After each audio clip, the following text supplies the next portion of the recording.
Let's also talk about Prince Harry. He's on the front of the Sun today. Bit of light relief. Eco Harry. It's always light relief. Harry. Eco Harry. Oh, unless you're Harry living with Meghan. Eco Harry flies to Katy Perry gig in oil tycoon's jet. Royal hypocrite. I mean, they went quiet for a bit. That was nice. Yep. Not quiet again because the King's, the King's got his speech and William's doing his Singapore what is it? The Earthshot Prize. Yeah. Although actually, to be fair, that's actually a worthwhile project.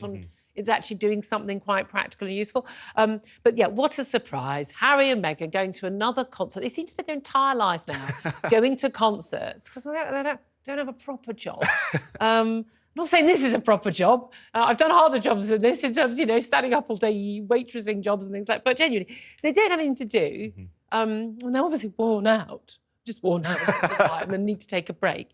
It's when he took paternity leave, that's what killed me. From what? From what? From whinging. He just didn't whinge for a few months.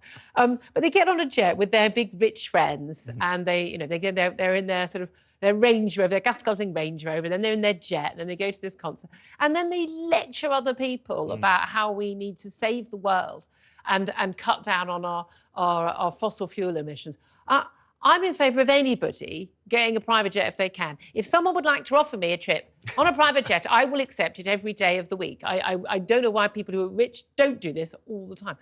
But the thing I find most objectionable about this story, genuinely, they went to a Katy Perry concert. That's the bit that bothers me. So it's musical grounds in which I'm thinking if I was offered a trip with celebrities on a private jet, but it was to a Katy Perry concert, I think I'd say no. You turn it down.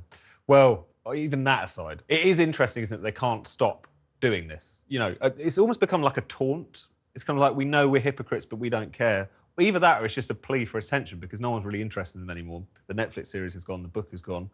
I don't know how many more formats in which they can tell the same teary-eyed story. Maybe it is just a way of keeping in the news, I don't know. But the shamelessness of it is what's always quite striking because it would be relatively easy for them to practice what they preach. It might make their lives a little bit more difficult. They might have to sail across the Atlantic like Paul Greta did that one time.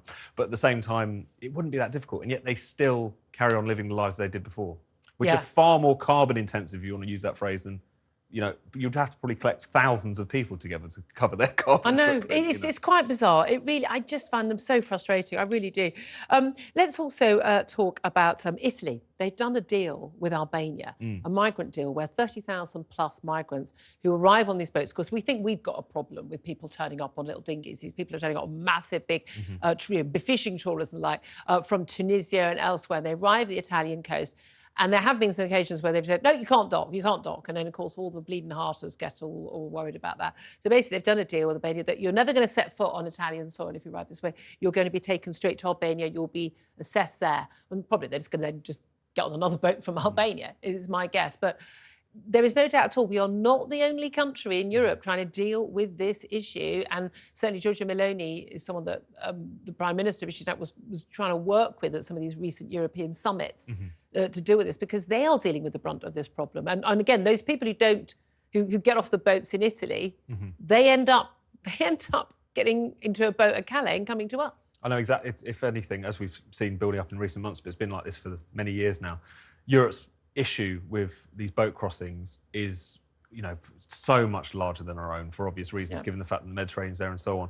And it's quite clear that it is now something which cannot be ignored. This is not just something that Britain has, it's a culture war that we've invented out of nowhere. There is obviously a broader problem. And also up until this point... As if it's not happening, as if all these hotels aren't full of these people.